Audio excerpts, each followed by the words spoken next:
The demonstration we did was exactly as I'm about to show you, because it's the most amazing thing we've developed. There we go.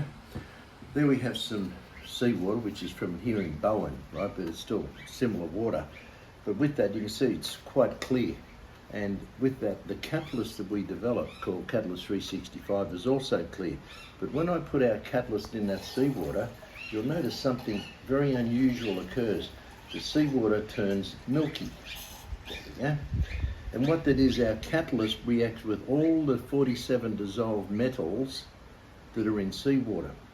And these metals are what causes the clogging of a reverse osmosis membrane. And to explain that, clear water, if you imagine that being a microscopic hole in the membrane, clear water will pass through very easily. But minerals block the membrane. So by taking the minerals out of the water, your throughput is about 4 times greater than for the same amount of energy and what they're currently getting from seawater. So this has a very important application all through the Gulf region and for any country which uses desalination. By taking those minerals out, you get about 4 times the production of fresh water as what you would for the same amount of energy, or conversely, about a 40% reduction in the energy required to produce the fresh water. But there's something rather interesting about this. Those minerals that are precipitating out there, they are recoverable. And this is the first time scientists have been trying for 200 years to work out how to get magnesium out of seawater. Well, that magnesium is represented in that white sediment. And if you take that magnesium out, treat it with, which by the way, when you dry that out, that's what you end up with, this powder.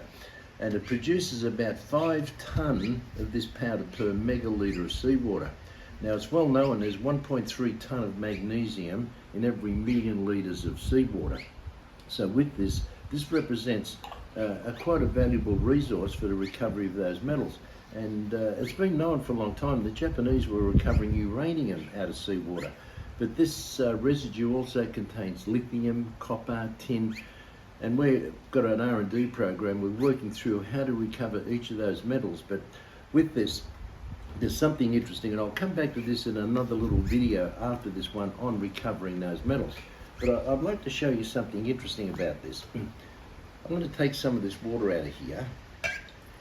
Right, it hasn't completely settled yet, but it'll do for the purpose of the demonstration.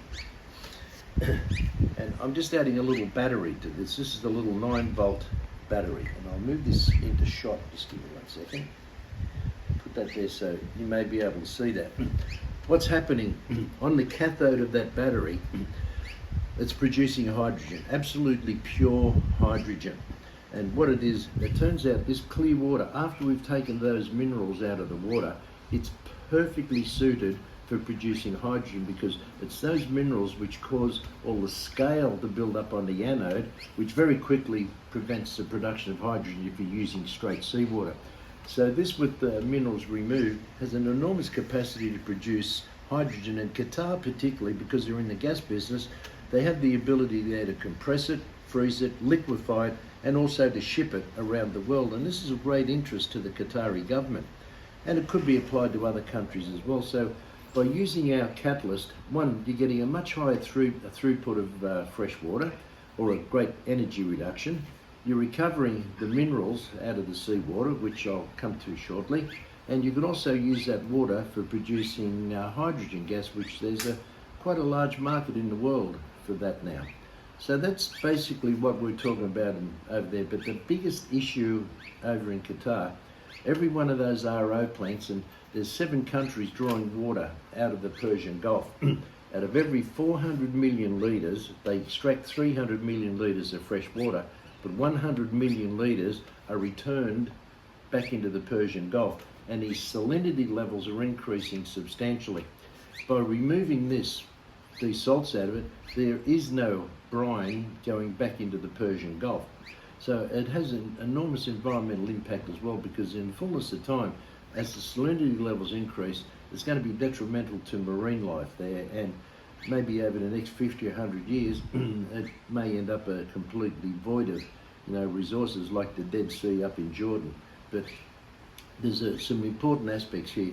And the funny part is, when you recover the metals out of here, particularly the magnesium, the cost of producing fresh water is zero. It covers all your power, labour and infrastructure costs. So Qatar will get their fresh water